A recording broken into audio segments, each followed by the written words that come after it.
Joining us now in Missouri, Senator Claire McCaskill. Senator McCaskill, you've had a much publicized, noisy meeting where the reviews for you, by the way, are very positive. The reviewers seem unanimous in the notion that there's at least one United States senator who knows how to control an unruly classroom. Now, where did you pick up those skills? Being a mom. In fact, I said at one point during the meeting, I'm going to have to use my mother voice. I have, three teenage, well, one's not a teenager anymore, but three teenagers, one just not a teenager, and so I had to do that. In fact, I apologized on my Twitter afterwards, saying I was a little condescending. Do you all think that you're persuading? Well, you managed to get through it, and you managed to actually have a real dialogue about this.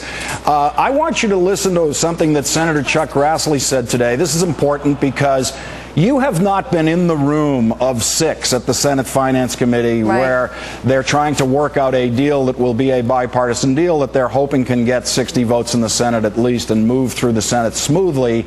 It's a small group. You who have been excluded are all wondering what's going on there, and are the Democrats in really good faith negotiations with Republicans like Grassley and Mike Enzi and Olympia Snowe? I want you to listen to what he said today about this issue of the so-called death panels. Let's listen to this. And from that standpoint, you have every right to fear. You shouldn't have counseling at the end of life. You ought to have counseling 20 years before you're going to die. You ought to plan these things out. And I don't have any problem with things like living wills, but they ought to be done within the family. We should not have a government program that determines you're going to pull the plug on grandma. That wasn't easy audio to listen to here, Senator McCaskill. I'm just going to read you the last line of it, which is the most relevant point. I heard it, yeah. He simply says, his whole point ends up being, we should not have a government program that determines if you're going to pull the plug on grandma. Now, Senator Grassley should by this time be well versed in the House bills. Shouldn't he be able to tell Iowa voters there is no provision, no wording, no sentence, nothing in any bill that provides for a government panel to end Granny's life? That was a fictional invention by Sarah Palin and others on Chuck Grassley's side of the aisle. Yeah, Chuck's just wrong about that. And I think he needs to call Johnny Isakson, the Republican senator from Georgia, because this has been one of his causes, is making sure families, not the government, and not a doctor that doesn't have the benefit of the patient being able to communicate, make decisions ahead of the end of life. And all this is doing is saying you're entitled to counseling.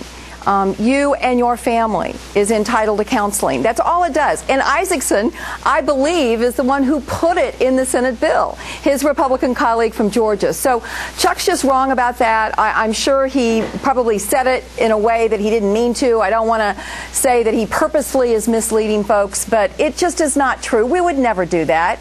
It's wrong morally, it's not American, and by the way, it's not even smart politically.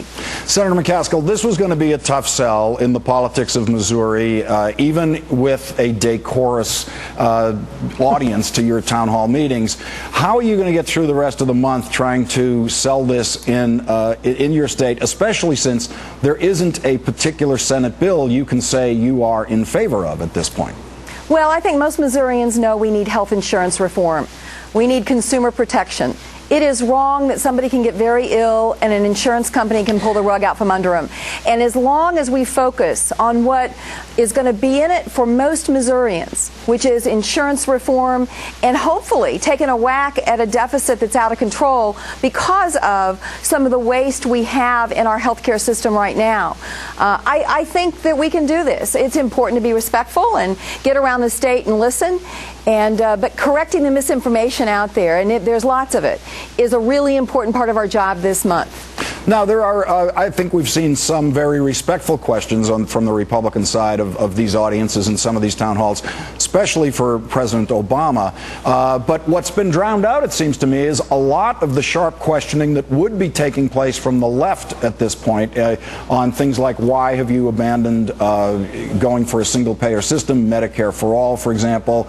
And we don't see what I know the left had been planning for this recess, which was a very strong push for the government option. Does this mean that the way the debate is going, the way it's being dominated by the opponents in these town halls, is inevitably going to push the bill in a softer direction, inevitably push it much more toward what Republicans like Chuck Grassley actually want?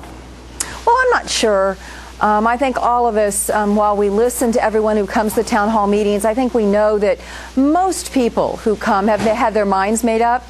And most of Missouri won't show up at a town hall meeting. Most of them are not going to write a letter or an email. Most of them aren't going to protest outside of my office. Most of them aren't on the far left or the far right. That's really the folks that I'm going to try to pay close attention to in trying to find that compromise, that middle ground that will reform insurance, stabilize health care costs for middle-class families, and do something about the waste in our system that is driving our deficit. If we can get those three legs of the stool done, I think we'll get a good bill, and it may be a public option, it may be a co-op, but I think those are the three things we've got to really focus on. Okay, thank you, Senator McCaskill. Okay, thank you, Lawrence.